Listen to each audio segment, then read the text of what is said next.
some people. Happy to see you join me online in this visual moment. Let's solve this addition problem. 29 plus 17.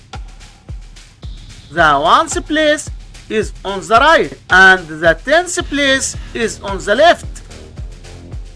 We start solving the addition equation by adding the numbers in the ones place. 9 plus 7 equals 16. In the number 16, there are 6 ones, right? 6 in the ones place. The number in the tens place is called the carry. We carry the 1 over to the tens place and write it above the 2 like this. Now we add the numbers in the tens place. 1 plus 2 equals 3. We need to add 1 more, which gives us 4, right? 4 in the tens place. So 29 plus 17 equals 46. And this is our final answer to this problem. Thanks for watching. Smash that like and subscribe to join the ride.